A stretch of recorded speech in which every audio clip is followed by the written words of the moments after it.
Heyo, duckies and dice fiends. Welcome in. It is Tuesday, and that means it is time for the Table Talk Show. I am one of your hosts, Kay, and David's over here, I think. Is that correct? Yes. Heyo. David, who the heck is you, and what the heck is we doing here? I had ice cream for breakfast, and welcome to the Chaotic Wholesome Table Talk Show Tuesday, where every week we talk about TTRPG stuff. How to be a better player, how to be a better GM, how to be a better human being, all with focus on intersectionality and inclusivity so that everybody can have a good time. And as always, you can find David and I here on Tuesdays playing Baldur's Gate 3, though that might not last too much longer because we are fast approaching the end of this game. Friday, David may or may not be streaming, but I will be over on the Entropy Emporium playing the Weird Wilds War, where I'm Brandon, the Himbo Ranger.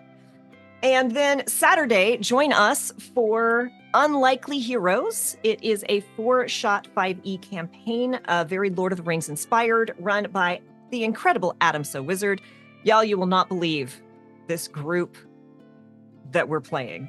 All the characters are ridiculous, and I'm not telling you anything about it because the introduction is going to be amazing. But you are not here today to hear about us. We are here with the incredible Jenn. Jenn, tell us, who the heck is you? And what the heck does you do to bring you here? I is Jenn Sutcliffe, and I am here to talk about tabletop games, obviously, but in respect to the sort of academic side, the learning side of TTRPGs. So I am a learning designer, so I design learning experiences, courses, things like that. And I'm also a PhD student at Michigan State University in educational psychology and educational technology. And I research games and learning. And my research right now is focusing on tabletop games, which is also a longtime hobby of mine. So I'm very pleased to be a guest on here. We are so excited to have you. We've had a couple educators come on. So it's always a treat for me to talk to like academics or teachers and like how are they incorporating TTRPGs? Because as some of y'all know who hang out, I am a late in life TTRPGer. I didn't actually get to play TTRPGs until shortly before the pandemic. And like as soon as I started playing it, I was like, this would have changed my life. Had I had the freedom to do this like in high school and middle school when I was figuring a bunch of stuff out, like having the freedom to make a bad choice and it not ruin my entire life, to like try out some of these things and have consequences, but not life-ending consequences, would have been great. Hey, Laria, welcome on in. So yes, we are delighted to have you. And before we dive into because we do want to talk about all of that, but we want to make sure that we take a second to focus on your personal project that is almost out. Oh, right. Oh, we're going to lead with that. Yeah, we are. Yeah. Yeah, we are. Okay, so yeah, I do a bit of TTRPG writing myself. And so, you know, as it goes, creative work can take a while. And so this project has been about 3 years or so in the making. And I'm hoping to release this book in at least playtest form by the end of the year, but it is called Campaign Cardemancy for Savage Worlds. So specifically designed for Savage Worlds. And it takes the idea of, in Savage Worlds, if you're not familiar, it does use dice, but also cards for player actions for different outcomes and scenarios. So standard card deck. And so Cardemancy is card reading, so like tarot, but originally it started with a deck of cards. So I've essentially created a system for if you are playing Savage Worlds and you draw a certain card, you look at that card and what it represents, sort of the lore. Keep talking. I have to step away 1 second. Yep. Behind that, and use that as inspiration for storytelling in the game. So And that's sort of the thing where it can be, you can use it or not, but it's a built-in tool that you can use for moments where you're like, I need some inspiration for how I'm going to tell this story or for what happens next. And I've also included in it different spreads for character creation, for essentially creating character backstories and integrating all of the player characters together, how they met, what they went through together before the current adventure started. Tools for DMs to draw cards and build out a story arc. So all that stuff is part of this collection of card meanings and ways to sort of use them in storytelling and creating narrative and just making adding some richness to the world building. So yeah, I love that. Yeah, last PAX, I was on a panel with my good friend Cake Tease, who you sometimes see around the channel. And we did TTRPGs, tarot cards and TTRPGs was actually the entire Cool. panel. And she talked about, she likes to play true neutral characters, but it's very difficult to be truly neutral, right? Yeah. And one of the ways she gets around that is she's also a tarot card reader. And so she'll be in a moment and be like, what will my character do? And she'll just flip a tarot card and be like, oh, well, the fool, I'm going to go on impulse. I'm going to do the fun thing. I'm going to do the story arc thing. Whereas, if it's the hermit, well, then I'm going to hold back and I'm going to be a little bit more thoughtful about this. So that's really cool.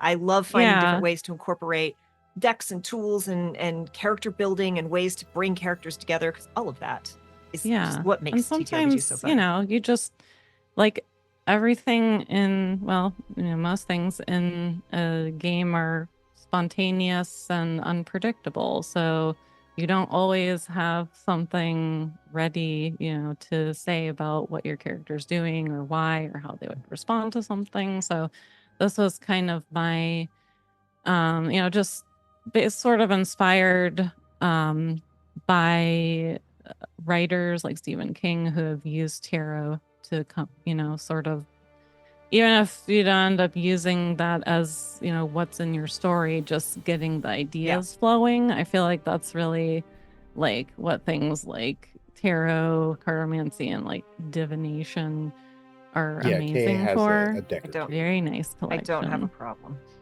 I love this is that. just what I I have could way grab with too two many hands. tarot decks. It's a problem For one person. I They're may all or may just not. different So and you have pretty just in their enough. own Got way. I don't know. It really feels Exactly. like you're missing one. Yeah, you might need one more. Yeah, I think so. I mean, maybe soon, actually. I had a moment of joy because I have a lot of characters who read tarot like in character. And I had a moment of joy because I'm like, oh, these two characters can both share this deck. This is great. I'm not going to be tempted to buy another deck for this character because this other deck is already perfect for them. Good. May and Soul can share. They're not at all the same, but they can share. You can save that new deck purchase for something exactly else. For more dice, because that's totally a thing that I need. Right. And a thing that Kay does, we're working on a custom setting for a game, and Kay and I spent a lot of time not just building the worlds, but building the storylines that are happening in the game. And we're doing a play test. And so what'll happen is Kay will pull a card at the start of the session. I know exceedingly little about tarot. So Kay will show the card and I'll be like, that looks like a card. And then after the session is over, I'm like, so you pulled, the 8 of Cups. What precisely does that mean? And it always, 100% of the time, reflects on what happened over the course of the session.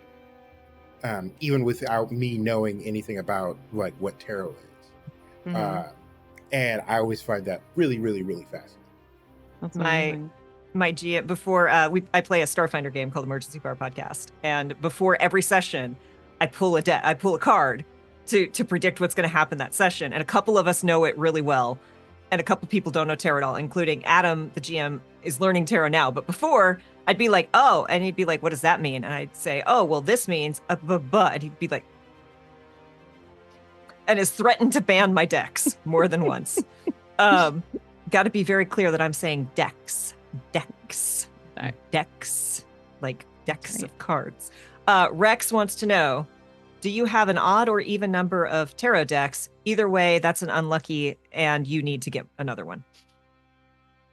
Completely agree. I have no idea, so time to buy another tarot deck, I think. I have 2 Taroka decks, Rex, and yes, it's a problem. Welcome on, Rix. Welcome, Kryzakon. Welcome, Lurking Rider.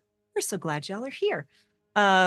Even outside that deck is still accurate, right? Like, yeah, it's... I'm sad. Candace has a recording tonight, and I'm very sad because I know they would be so excited for this because, as we were discussing in the green room, Candace is one of our favorite people, one of our favorite players, one of our favorite GMs, just an incredible human being. And they cut their teeth on Savage Worlds and are always like, more people need to play Savage Worlds. Savage Worlds is so great. And I'm like, you're not wrong. Let's do it. But of course, a lot of people want to play D&D or Rules Light. It seems to be like, it's like either D&D or let's go super Rules Light. But you are doing some studies and some learning and some research around not D&D, but Savage Worlds. So talk to us a little bit about that and tell us, like, why Savage Worlds? So let's see, where should I begin with this story? So, well, I started playing D&D. Actually, like you, didn't start till later in life. I'm 40 and I didn't start till I was 30. So essentially when 5e came out is when I started playing. And I was already working in academia as an academic librarian. And so the sort of my origin story with tabletop role-playing games actually just already includes my academic professional life as well. But I had a bunch of new colleagues come in because, we were like, I was at the university, we're merging with another university. And so it's a team building thing. Some of us had the idea to play D&D together.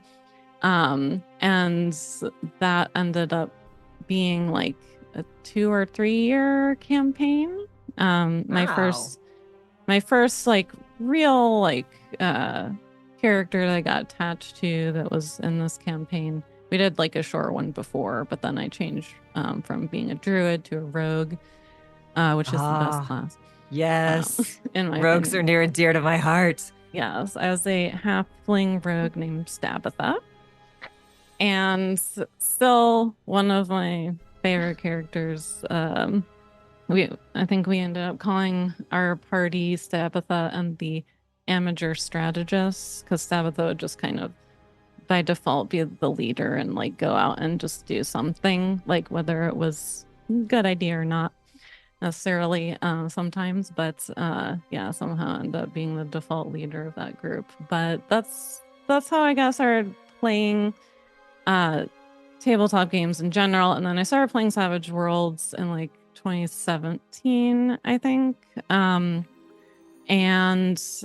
that sort of, I think I had like played a couple other systems, just here and there, one shot. Like I know I did a cyberpunk game. We would do like a one-shot Halloween game and like try a different system.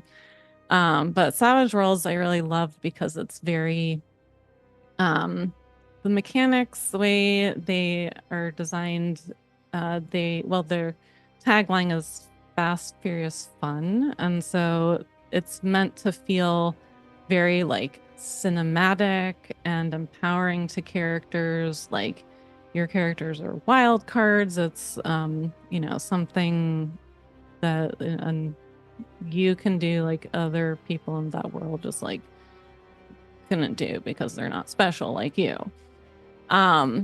And there's a lot of things about Savage Worlds that, just sort of give a little bit more opportunity for things to happen. I rarely feel like when I'm playing Savage Worlds that like I just took my turn and I wasn't able to contribute very much because I just rolled badly. They have a system of rewards called bennies.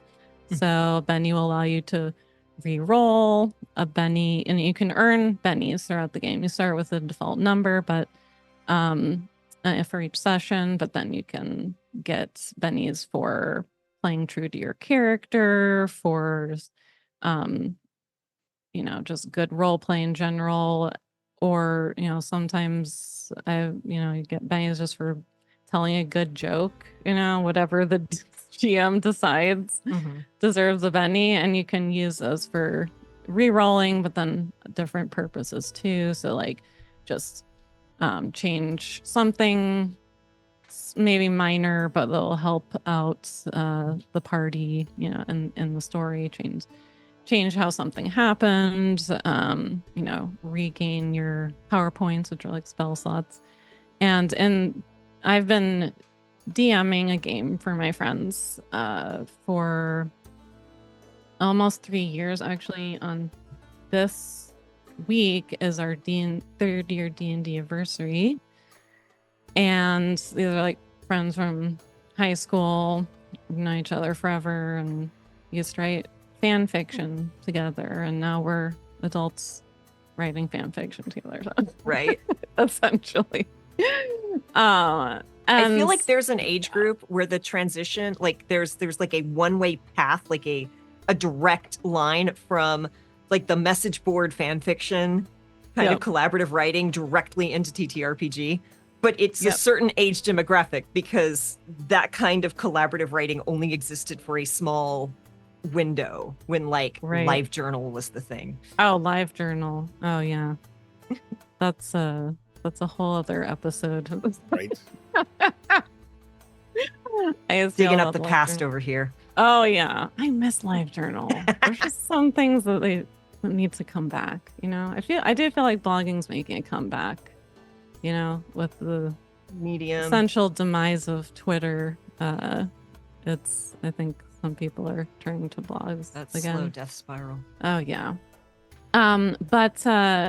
So as I sort of got so I was gonna say, in my game that I'm DMing, I actually use bennies in that game, and that has been great for the players, but also challenge for me sometimes, because I wanted to add that just because of like the empowerment factor, and I just think it makes it more fun. I mean, Savage Worlds people have fun. I was at Gamehole Con last year, and there's a whole Savage Worlds room of where all the Savage Worlds games were, and people were saying those people are the loudest people at this convention. But it's just because like exciting things happen in Savage Worlds. People like stand up from their chair and like, cheer, and it's just very good times. But I still love D&D. And I tried to run a very fun and empowering D&D game with good storytelling. And their characters, I think there was like some Reddit thread about like worst D&D characters ever, and my friends wanted to take that concept and essentially be terrible D&D characters. So for example, we have a tiefling, or a hat that used to be a tiefling. But this sounds like cursed. Some Paradox Perfect stuff. Yeah, I mean, it's just like ridiculous stuff. A were cat that doesn't believe in the moon. The hat is also fire resistant, of course. And yeah, it doesn't believe in the moon, and not only that, but like actively like hands out pamphlets about how the moon is a lie and things like that. So yeah, That's in just D&D, yes. ridiculous characters, and I don't think that they anticipating playing those characters for 3 years, but that's somehow we got there. That's this Unlikely Heroes game that I just Yeah. said. Like, literally, the GM was like, I want you, like, Adam's pitch was like, I want you to, like, come in and play, like, a hero, but it's, like, a gelatinous cube, right? Like, what is the weirdest thing you could play? And I was kind of like, okay, well, let's try it out. And we did a session 0, little test to see. And I'm like, oh, I want to play this party forever because they're ridiculous. And yet we work together and it's going to be so much fun. And so when you could just do that, it's so delightful. Yeah. Although, as the DM, I'm glad that just recently the party got trapped in the donjon. I don't know if you're familiar. Well, like deck of many things. Of course, they pulled the donjon. I just decided to throw the deck of many things in there. Oh yeah, there she is. And of course they pulled the donjon, so that became its own like 6 or 7 session thing to escape out of there. And I had to tie it in with Strahd somehow. We're running Curse of Strahd. And it's Strahd's donjon. Because there you go. Yeah, pretty much. That's what it amounts to. And because the tiefling, who's just called Nat, which is short for not a hat, was brought to a different dimension. In the donjon, he was actually in tiefling form. Aww. And then between myself and the player, we talked about it, and he was kind of ready to just be a tiefling again. And I was like, oh, thank God I don't have to like think about how does healing work for a hat anymore. Okay.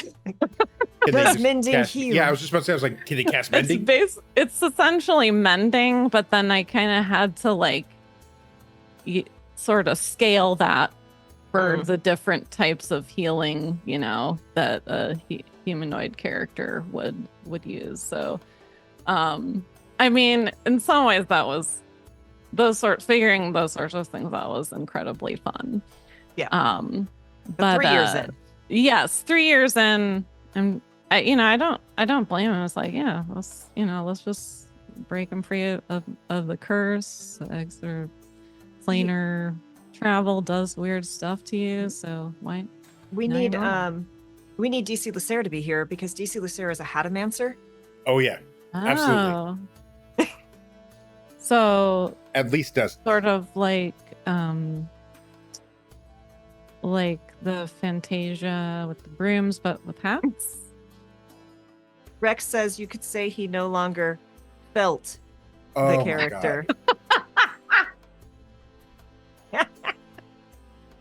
That you could say that. I warned you. We have the best chat. Very accurate. Yeah. I love that. So that's like my background in, games, tabletop games as a form of entertainment.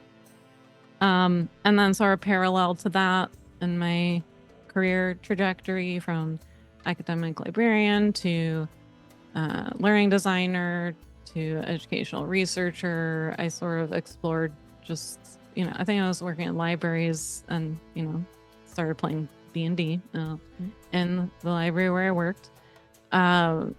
Just sort of thought about like, how might you use games in libraries to make it more interesting, engaging, motivating for students when like we would teach them how to do research in the library, for example.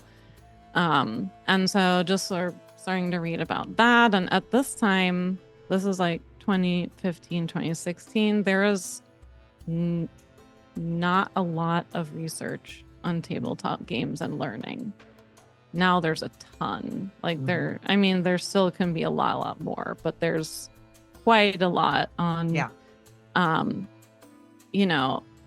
both games like D&D that are, were designed for entertainment, but you can use in an educational setting, but also tabletop role-playing games that are customized for and designed for specific learning purposes, like training and simulations and things like that. There's a lot more research now, and that is very exciting. Yeah. But there's still a lot to explore there. And one thing there's not a lot of research about yet is actual plays, which is still a fairly new medium. I think there have been people streaming games for like at least a decade or more, but it's really blown up, the past 5 years. I don't have data on this trend, but and for me, it's funny that I chose to study actual plays because I actually totally didn't get them at first. I didn't really understand why would I want to watch other people playing that's for 4 hours sometimes. I love the 1 to 2 hour actual play. I will say that is my sweet spot for attention span, as being an observer, not participant of a tabletop game. I definitely have to titrate my watching of Critical Role, a little bit at a time. But when I started DMing, they became more relevant to me because you've got a lot of responsibility as the facilitator of the game, and I wanted to give my players a good experience. So I wanted to know more about not just how people, what the rules of D&D are, because 10 years in, still forgetting rules and having to look things up, and it's just there's so much. So not just mastering the rules, but also how to interpret them or be flexible with them for players who are asking, can I do this? And making things happen for them in a way that is not game breaking, and also facilitating good player interaction and good vibes at the table, and giving people a voice. So there's and also role playing all the NPCs. Yes. And doing voices. Can't guarantee they'll have the same accent every time, but Which is fine. Which is totally fine. I've definitely, there was a hot take on Twitter recently that was I don't think actual plays are really a good way for people to learn. And I'm I learned TTRPGs through watching actual plays. That is how I learned, to the point where I was playing a game and my GM was you only get sneak attack under these very, very specific things. And I'm okay. And then after watching actual plays, I'm no, this is when I get it. And he's "Rah, rah, rah, rah, rah." You're right. Right? I wouldn't have gotten that myself just by reading the book because it was too much. I'm also going to backtrack just a moment because there have been some crimes done in chat and we have to acknowledge them. Right. Rex says, I make no apologies for this. A two-tone tiefling barbarian that has been turned into a hat. A chapeau-rone. And then Lurking Rider says, the most ridiculous character concept I've come up with that's probably not allowed in Raw. It would have to be homebrewed. Awakened Potato Artificer, ridiculously high passive perception. I mean, they can have multiple eyes. Don't ask how they managed to build anything, though. I love these. Please play that campaign. Yes. So fun. No, the eyes took it. The eyes took it. Yeah, the eyes. I'm playing in Wheelrod's War on Friday. I was GM, will you please let me play my dream of playing it was originally to be a druid, but I became ranger. Same idea. The druid, like stoner weed hookup, who somehow gets roped into being part of the party. So yeah, that's my himbo ranger. He's just along for the ride, Love and he it. makes good berries. So sweet. But yeah, APs can be incredibly useful, not just for learning the rules. I have long. It's all chipped or fried. I have long said, like, oh, Mimics and Misfits, thank you so much for the resubscribe. So appreciated. I've long said, like, I would rather someone sit down and watch an AP and see how the game is played around the table than come in knowing every rule in the book. Because I can teach you the rules while we're playing. But if you don't know how to behave at the table, if you're too afraid to speak up, or even worse, unwilling to let anyone else have their moment in the spotlight, like, I would rather you see how people behave around a table and then teach you the rules than you come in and going, actually, that rule of cool is against the rules. Yes, that's why we called it the rule of cool. Right. Well, and arguably actual plays have, and again, this is anecdotal and opinion, but I basically think it's true. They've changed the way people play TTRPGs. Because seeing other people do it in different ways just opens your mind to the possibilities of the types of characters you can play, how you can play them, the types of stories that you can tell. And I think it's like centered the D&D community more around narrative and storytelling. And not that obviously rules are important, but like you said, you can learn the rules. I think the harder thing is like telling good stories collaboratively and in sync, and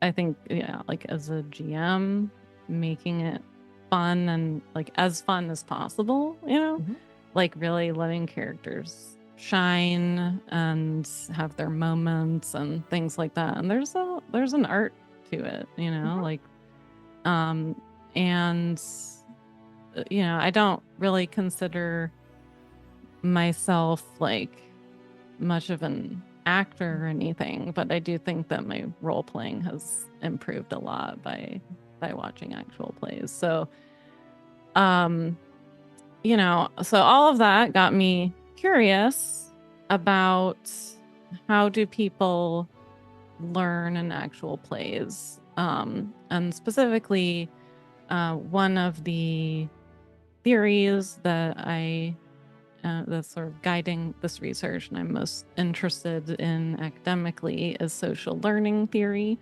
And so that's, if you're interested, was originated by Albert Bandura in 1977, and essentially says that learning occurs through, not exclusively, but does occur through observation, imitation, and modeling, or essentially watching and copying what other people do, but not always just carbon copy, interpreting it for different social situations or situations where you might apply that knowledge. And so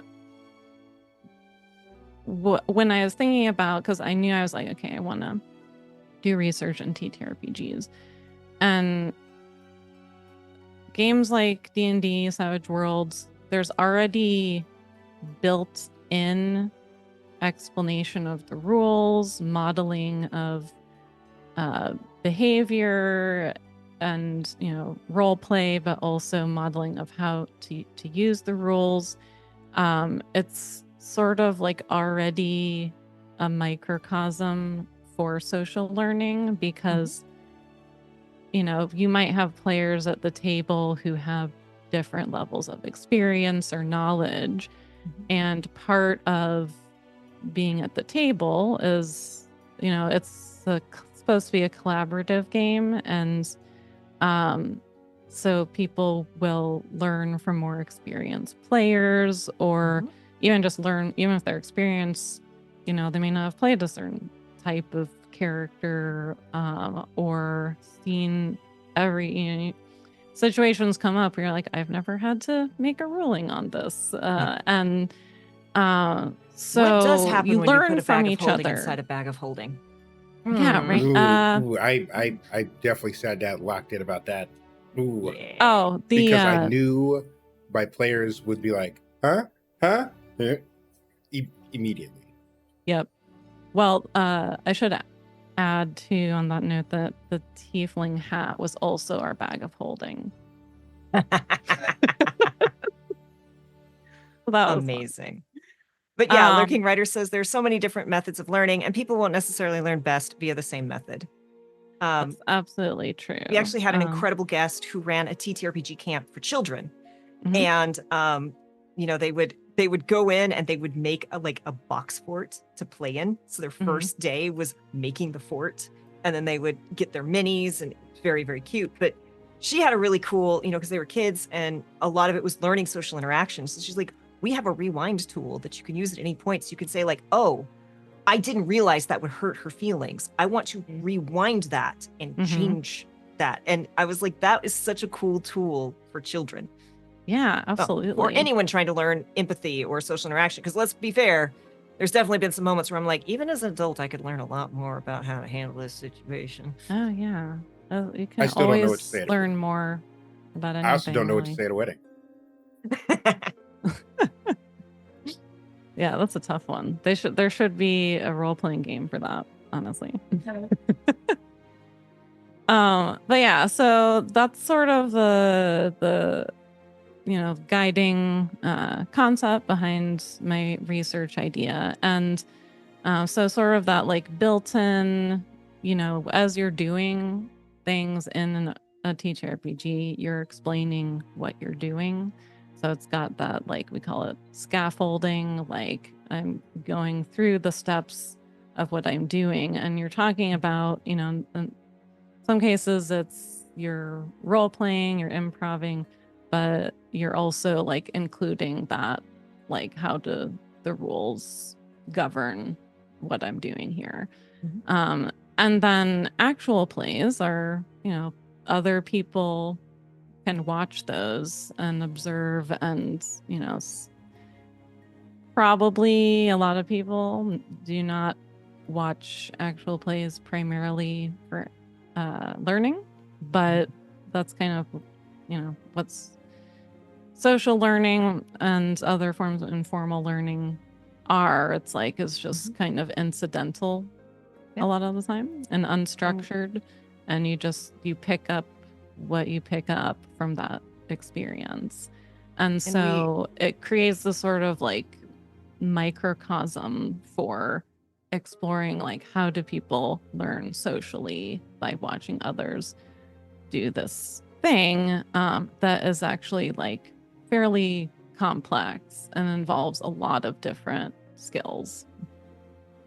Yeah, I work in video games, and so it started with, like, I heard the question a lot of like, why do people even watch video game streams? Why do you watch someone play a stream? And I'm like, why do you watch someone play sports?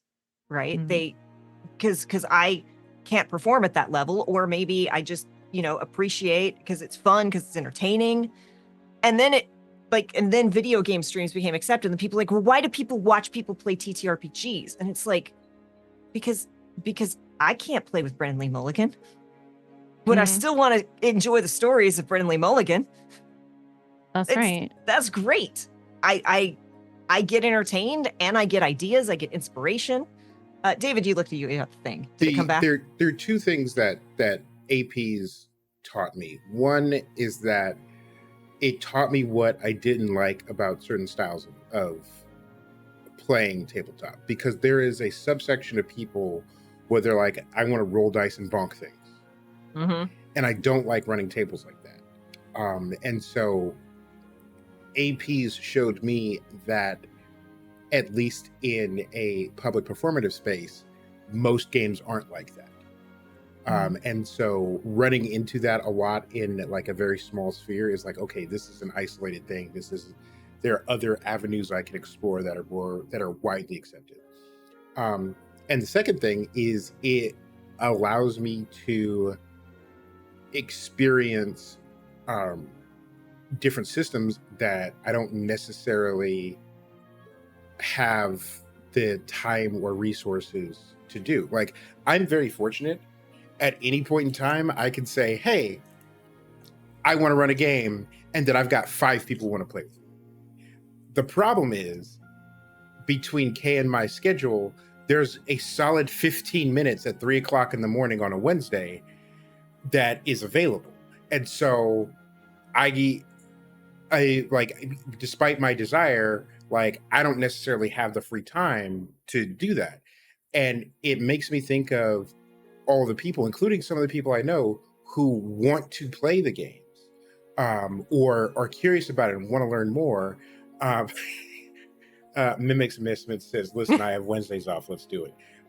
Rex goes, Yeah. so you're free. Yep.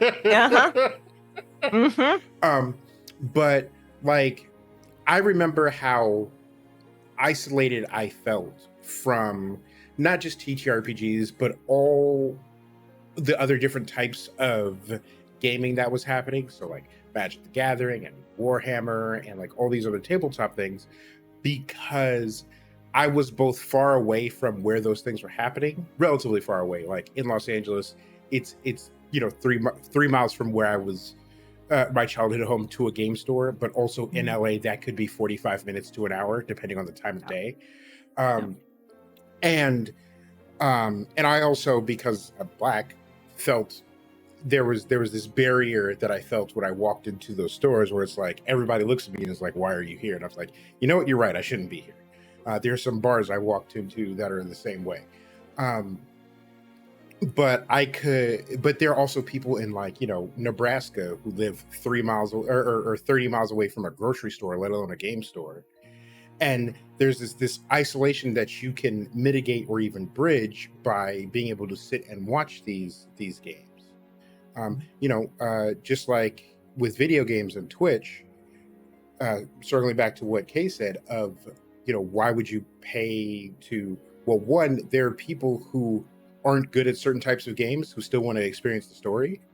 Like, if I'm interested in StarCraft or StarCraft 2 or anything I have to watch a stream.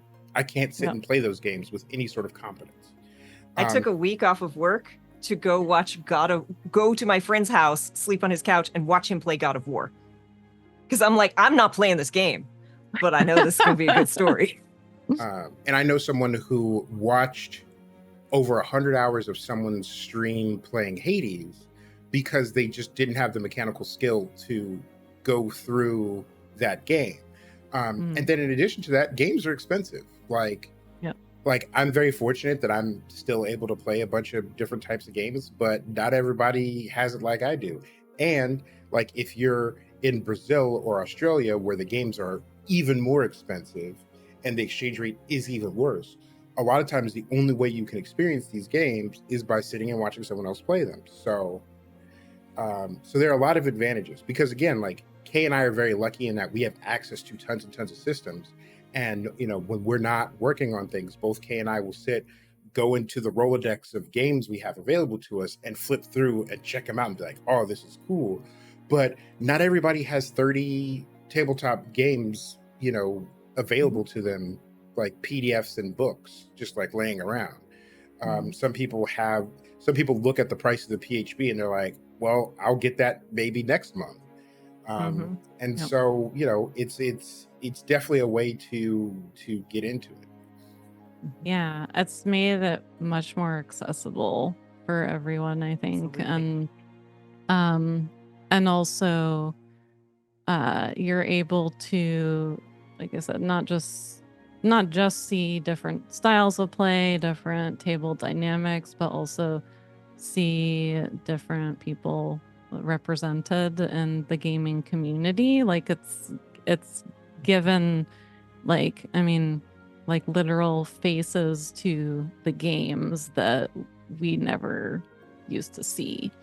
And I think that's made an incredible difference too in drawing more people into playing TTRPGs and or like I said, just watching and enjoying it. I mean, that's kind of an interesting perspective that is not really pertaining to learning in my research, but is still interested in knowing more about, is like people who don't play TTRPGs at all, but just enjoy APs as a form of entertainment. And that's like, I don't know, it's just so fascinating to me.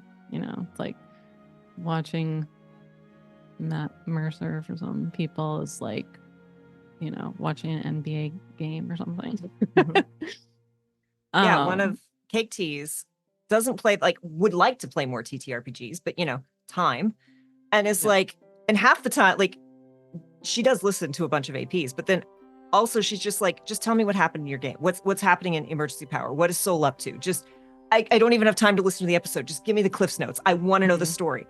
And that's Alicia, one of my other friends, she's played one TTRPG. David ran she and I through a one shot kind of to introduce, and she's like, that was cool. I enjoyed it. I don't think I could set aside 3 hours a week to do this. Like, it's just not in my wheelhouse or my attention span. I'm glad I did it. No tea, no shade. Yep. Doesn't watch APs, but we get on the phone call, and she's like, okay, so what's up? What's happening with Burton? What's going on with these characters? Like, she's like, I am invested in this story. Tell me what's going on. And it's not even watching an AP. It's all secondhand. That's awesome. Yeah. Like, I love, I'm in the same boat. Like, I just don't have a lot of time to watch them, but I do love to read recaps and then go to the episode and like find that part and be like, what happened here? Just sort of like the highlight reels that are most interesting to me. Get the story from a summary, but then I can see it in action and what happened mechanically and role play wise there. Yeah. Rex says it's so nice to watch entertainment that is made by people, not necessarily a TV show or a movie, that is effectively at an emotional remove by the nature of the production. And then Lurking Writer says, I love TTRPG and lament that my mortal life is too short to experience all of them personally and all of the APs too. Ilaria Stormforge says, I do not have the patience or care to deal with certain playstyles in games like RTS. I want all the management stuff to go away and just give me a story, please. So I will watch someone else play those crunchy games for hours on end, share the joy, and get my bits of the story. There's also been an interesting, so as some of y'all know, wrestling is having a big resurgence. Like, wrestling is coming back into the popular mindset. And some people were like, what is this? Why is this? What's going on here? And one of the things that was pointed out is we've had a death of long form content. The long form content that we get is now the Avengers movies that all somehow tie together, even though they really don't. And it's not the most cohesive story because no one is renewing TV shows for seasons and seasons and seasons. So, we get one season of Almost Human, which was one of the best shows ever made. I will go to my grave with that. We get a couple seasons of a show and then it gets canceled. And people are craving long form content. They're craving the ability to follow characters, to see this growth, to see this change, not over a couple hours, but over months and years, and to follow these characters. And so I blame some of the resurgence in the popularity of TTRPGs and wrestling on just that need for long form content that the companies are not giving us anymore, because if it's not this level of rating, gotta kill it. Right. But if people just want to make an AP because they like hanging out once or twice a week and enjoy telling stories together and playing games, and it's actually like a really it's a fascinating medium. It's really not like in anything else, honestly. And I'm going to reference Critical Role Campaign 2 here, y'all. And I'm going to We've mention never a spoken thing. about Critical Role at Never. any point Ever. on this show. In I'm fact, going- what is a Critical Role? What is Why a critical is it role? What role are they playing? Anyway, continue. Who is this Athu Urser? I am going to reference a thing that happens in episodes like 25, 26, 27. If you have not watched Campaign 2 and do not want spoilers and have somehow avoided it to this point, please run away for the moment, right? But I was binging Critical Role during the height of the pandemic to just keep my sanity, right? I was like, I cannot be at a table playing with my friends. So I can at least watch friends at a table playing with friends. And I'm going to be honest, Critical Role, first campaign, current campaign, really, I've just fallen completely off. But Campaign 2 was the thing I needed at the right time. It's like the Final Fantasy game that came out of the height of your teenage angst is your favorite Final Fantasy, right? That is just the way that works. It's not wrong, David. Think you could start talking to anyone. The only exception is like if someone's like, I couldn't afford the newest console, so I played this game I played the newest game that I could on my console at the height of my teenage angst, and that's my favorite. But so again, spoilers for Campaign 2 of Critical Role. If you somehow haven't been spoiled yet, I don't know how. It was the height of the pandemic. I was hanging on like everyone else by a thread, right, to everything. And watching this show to escape. And Jennifer, I'm not running for you, am I, Jen? No. Okay. I'm good. I've gotten that far. And then my favorite character, Molly Mock, dies. And it's not a major plot point. It's not a heroic sacrifice. It's not, hey, Minyalama. It's not when it doesn't happen at a point where it concludes a story, it just happened. And that is part of the power of actual plays, of group storytelling, of some of this being up to chance, is like, this character's story had only just begun. We were only just getting to know this character, and now they're gone, and there's not a good reason for it. The reason for it is a bunch of different circumstances came together to make this terrible.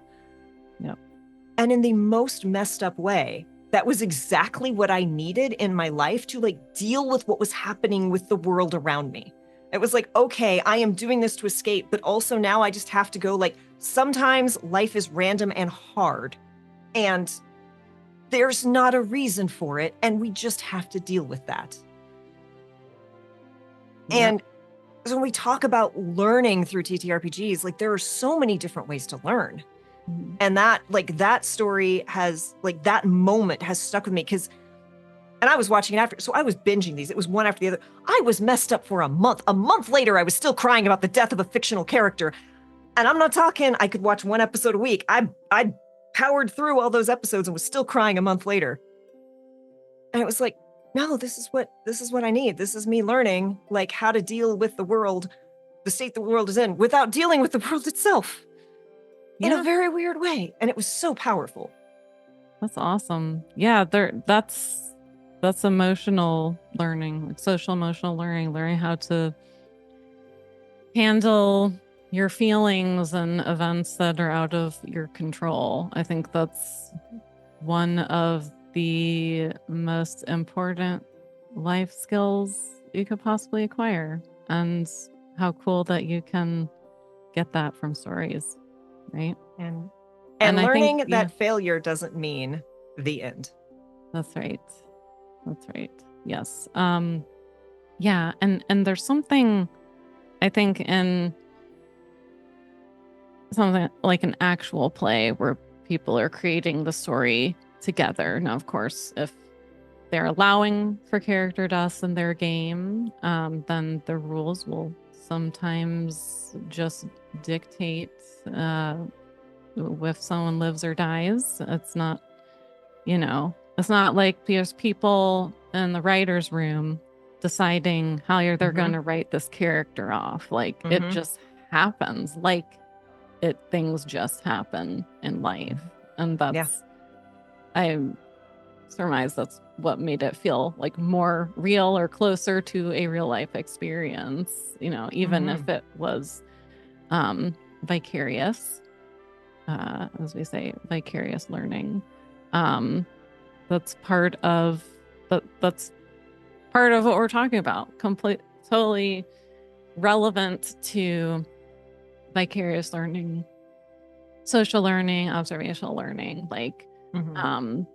and a lot of the things that so far in my research I've seen people express is now we haven't gotten really that deep, so I kind of want to go do more in the future, talk more about that.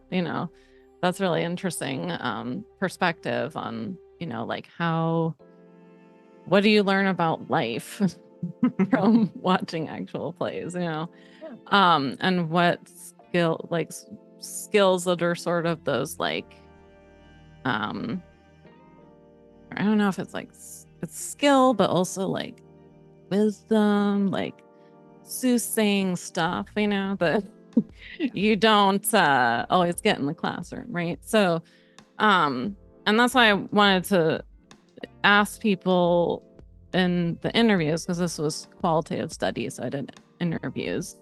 And by the way, I am actually still recruiting participants for the we have study. dropped the link a couple times, but sweet. So yeah, I'm specifically looking for folks who have experience with Savage Worlds, because it just helps to, even though in the interviews people didn't exclusively talk about Savage Worlds actual plays, but I'm looking at the cultural context of the discourse and how people talk about games based on coming from that same essentially community of practice.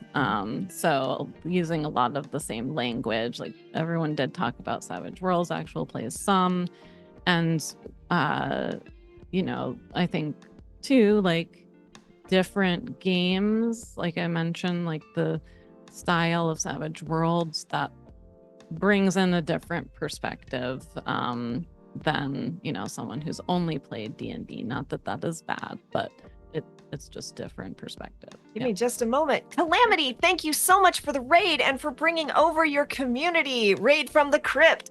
Hello, everyone. I am Kay. This is, I think he's this side. This is David. We are two parts of Chaotic Wholesome. This is the Table Talk show where we talk all things TTRPGs, from indies to intersectionality. And we are here with Jenn, who is a academic and does research and studies around TTRPGs. So telling us about her study into learning and social through Savage Worlds, and we will drop the link again. She's actively seeking participants if you want to do cool TTRPG things for educational purposes. That would for be research. So much appreciated. And I only need 1 to 2 hours of your time for a brief Zoom interview, and we can do camera or no camera, either way. But yeah, just so you can talk to more folks about not just the learning aspect. Definitely that's ultimately what I want to dig into, but I also am interested in just what are viewers' reasons for watching actual plays in general, because sort of my ultimate values that I have about education is that it should be enjoyable, that ideally people will you don't have to love every subject or every learning experience, and you don't have to be a total education nerd like me. But I think having the sort of developing a learner identity and being able to seek out learning experience, wanting to seek out learning experiences throughout your entire lifetime, I think is very important. And I think making learning experiences more engaging, interactive, immersive, and more relevant. Especially like one another area I'm interested in is identity and learning. So how does one's positionality, where they come from in life, impacts their learning experiences, what learning experiences they seek out, how learning experiences that are, they're sort of like compelled to participate in, what is that like for different people, and how can we make learning experiences optimal for everybody. So so that's what I'm looking at. And then the other third part of my research that that I'm still sort of like just starting into in this particular study is any of the actual plays that are mentioned by participants in their interviews. I'm going and looking at those and sort of analyzing them for social learning. So what are sort of like the things that the stars of the show are saying, doing, presenting that contribute, that would be considered contributing to a social learning experience. Mm-hmm. So yeah, so please, if you're interested, even if you think you might be interested, please fill out the little screener. It's pretty short, should take less than 10 minutes. And I'd love to chat with you about that. Amazing. Yeah, David and I have talked a lot about, we talk a lot about intersectionality. And yes, Jason, who is Candace's nesting partner, just showed up and was like, I love Savage Worlds. It's my favorite system. Yes. We are teaching Jason D&D. So okay. We're getting to play our first full campaign with him, and it is a treat to get to have them at our home game. But Dave and I spend a lot of time talking about, intersectionality and identities, and we have a running joke on the channel that is less of a joke and just more of a fact, that it's like there's the two ways that people figure out, their pronouns, their new names, if they're trans, if they're non-binary, is TTRPGs and Stardew Valley. That is the gateway. Yeah. Well, it's so I have heard similar things from friends who are like, I played D&D in high school and it helped me realize I'm gay, like things like that are not uncommon. But also, on a smaller scale, things like that happen in TTRPGs all the time, discovering stuff about yourself, even if on a subconscious level. And one of the most fascinating things about like the psychology of playing games to me is this idea of you have three identities when you are role playing or role taking in a gaming experience. And it doesn't have to be TTRPG where you're like fully immersed. It can be something like, playing Elden Ring, but you're like in that, taking a role of some kind. But you've got your real life identity, and then you have your in-game identity, your fictional identity. And then there's this thing called the, what is that called? It's like the merging of the two, essentially, where it's actually, there's research showing that people have an experience when they're role playing or role taking, that they sort of like feel like they've taken on some of the qualities of the character that they're playing. That's called projective identity. And that can be something that is short-lived, or it could be long-lasting, like realizing something about yourself. But also, like, one good example is there's a study where people played a VR game where they were a cow, and they were just a cow being a cow. So they were just like walking around, chewing cud, hanging out with other cows. And then the majority of participants did not want to eat cow for like several weeks after the study, who were normally cow eaters. And so they sort of developed a, sort of mirror empathy for the experience of being a cow that made them like be like, yeah, I don't want to. It was like cannibalism. Yeah. There's a question for you from chat that we just put in the Zoom chat, and I don't want to read the whole thing out, but if you want to peek in Zoom chat and you could tell us if those dates are correct. Oh yeah, no, sorry about that.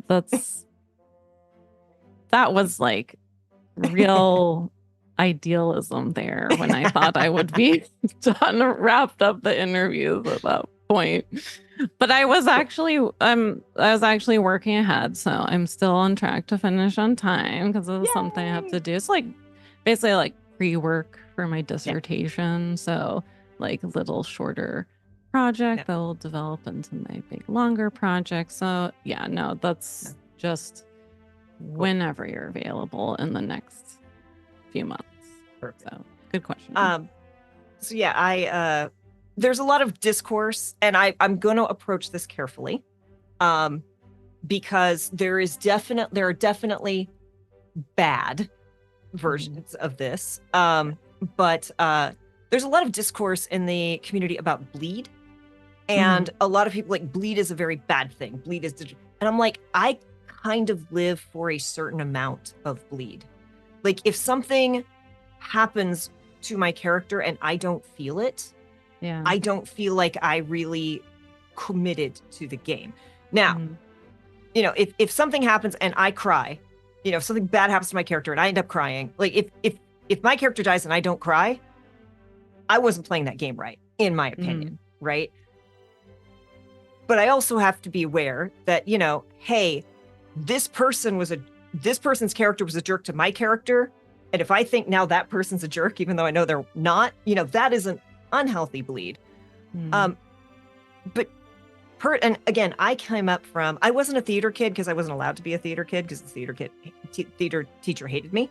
But I studied acting and I studied all this stuff as much as I could because it meant so much to me. And it's very difficult to be an artist, be it an actor, be it a singer, any kind of performer, without having the type of empathy where it's like, I don't have this exact experience, but I understand that feeling and I can project my understanding of that feeling onto the situation to be able to draw upon emotions to depict it correctly.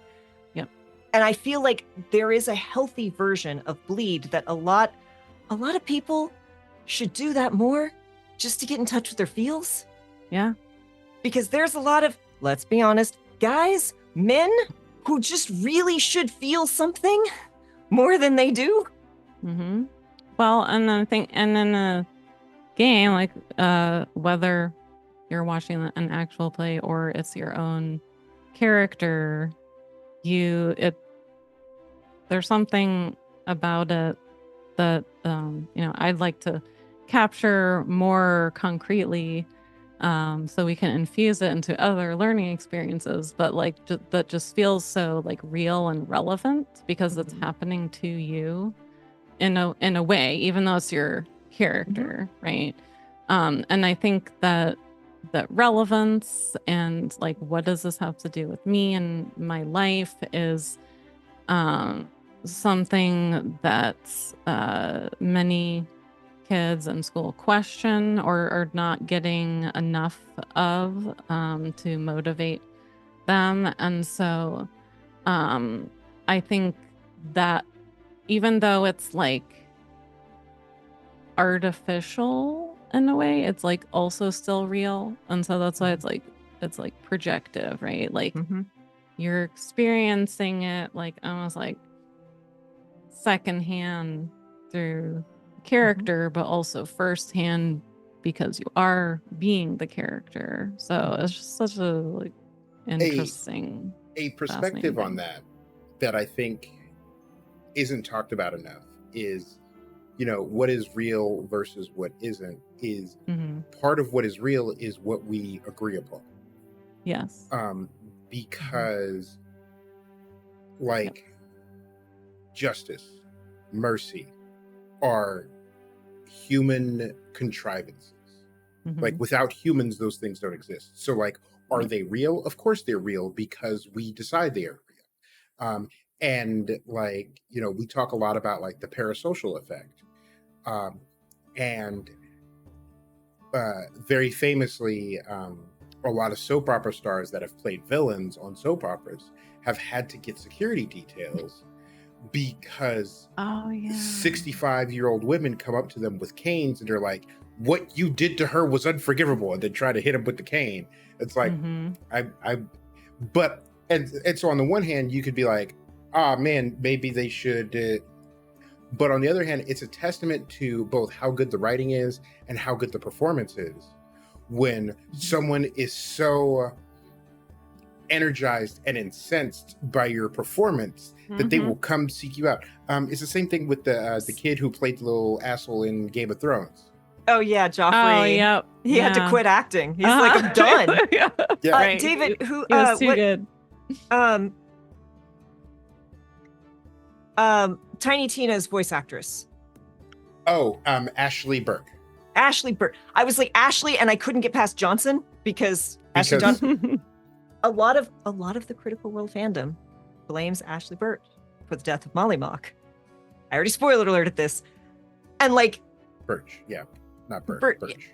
Birch, yes, and she was like afraid to go. Like she was public enemy number one, according to the fandom, for quite a while. Even though like she didn't.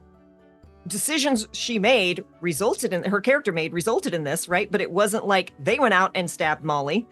But like to the point where there's hilarious every so often they'll share like there was a text that was going around of they texted Molly Mock's player texted Taliesin and was like, I'm on the bus to Comic-Con and there's a Molly Mock cosplayer beside me. What do I do? And it's like, it really, like, we decide these things are real and we decide these things are important. And it kind of, this is my level, this is how deep I go into, like, nerd stuff. My Starfinder character went from being, like, the balanced, which is, they play not a paladin, they play a Solarian, which is two parts light and dark, and you align to light or dark, to photon, graviton, back and forth, and you kind of trade it out and you get different perks. But a thing happened where they went broken cycle and they lost access to the graviton and they could only be photons. They could only be star, and they were all constellation, stars, suns and moons. Shit was all their motif. And it came with this big moment of clarity for them. Spoiler alert for the podcast, y'all. But like when it was like, okay, well now they are this thing. They have lost this other side. How is their motif going to change? How is their, and I went with constellations because it's like, okay, yes, it's stars, but all these suns and stars, and there are invisible connections that aren't real. But they're real for the people who know what they are. They're real for people who can see the shape, and they matter to those people. And that's like the relationships that they had kind of been avoiding and running from. Is like, I tried to pretend like these weren't real and they didn't matter. But these spider silk connections are so strong, and they're the only thing that's gotten me through all of this. Yeah. And it's really fun to start playing with like, okay, what does this mean? How do you symbolize this in your character? And how do you physically show character growth? How do you change their motif? How do you change their outfit, their look based on these character growth moments? It's so much fun. Yeah. I love that. Yeah. It is interesting. Like, in, talking about like what's real and what's not. And like there being, what is reality even, right? Like we create reality together, but people have can have very different experiences of reality. And I think, we can't even agree with the topics are of the debate. What are the real issues that matter for this election cycle? We can't agree. There's two different Americas right now. There's too much. Wild. Yeah.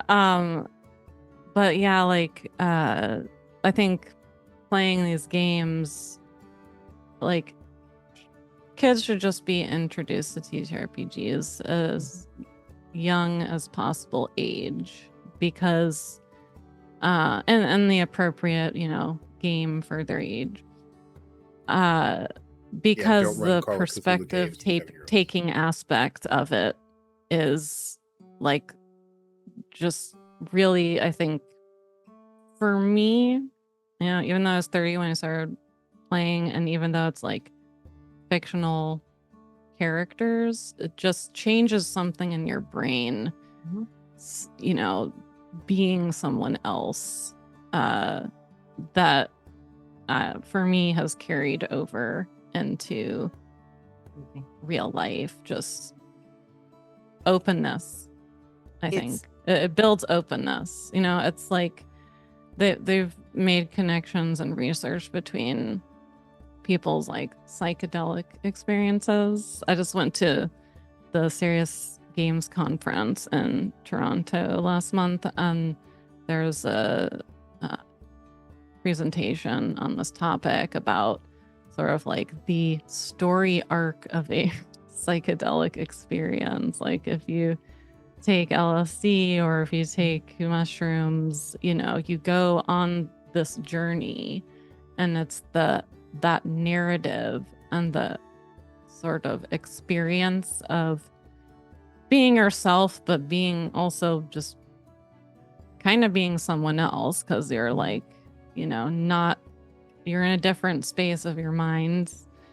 And the, people or beings that you meet on this journey change perspective, and that's what is so therapeutic about it. It's I forget what all of the sort of like different, there's this personality model.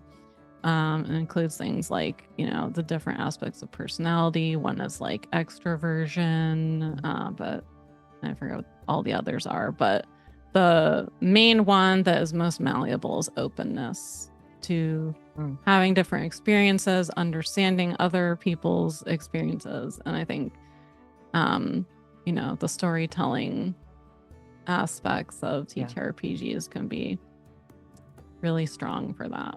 I had a moment. I joined this one game, and I knew I was bringing in a character who was kind of like the tribute to the people, because I grew up in small town America, right? And it was like, this is kind of my tribute to who a lot of these people could have been had they met someone who wasn't exactly like them, at a young, at a point in their life, right? So, kind of the good old boy, but the ideal version of the good old boy, right? And I was like, this is fun, because there are a lot of really good people who are small-minded and ignorant and racist and sexist and other things. And I don't want to say it's not their fault, but it certainly, environment could have made it a lot easier, a lot less for them, right? Like, Right. And I was joining a new game. I didn't know anyone at the table. I didn't know the GM. I didn't really know the system. So I was like, I built a backstory. I didn't go super deep into it, right? Because you don't know how responsive is the GM, what kind of game is this going to be. And then as we got into it, like, it was like, okay, no, we are getting into this. So I started fleshing out the backstory a little more and, working with the GM to make sure it was all cool. And then like at one point I had a moment of like, there is so much of my own self and my own backstory in this character, in obviously modified ways, but like so much of the same themes that I just realized that I gave my character's mother had the same first name as my mother, just with a different spelling, and it hadn't occurred to me until I said it out loud, and I went, wow. Oh no, we have to change some of this. Oh no. We unconsciously went too deep here. Nope, rewind. And it really is amazing how it's like a lot of these things I would never talk about to people I don't know well. I certainly wouldn't put them out on the internet, right? But through this character, oopsie poopsie. Yeah. That one slipped. Oops. Yeah, I think too, you bring up a good point about the, talking about people, going after actors who, I mean, and like that's like I think a emotional intelligence thing, you know, to be able to separate you know, what happened in something fictional with the person you saw doing that in the fictional show. I don't know if you've watched Chaos yet on Netflix, and I will not say anything specific, but I had to seek emotional support from other viewers on the Reddit, on the subreddit, after one of my favorite actors ever did something unspeakable on screen that I hated. And it was just like a moment of that, but I was just like, how could you do it? But yeah, I mean, but I was like, okay, yeah, I was like, not real, but it still felt not good seeing that.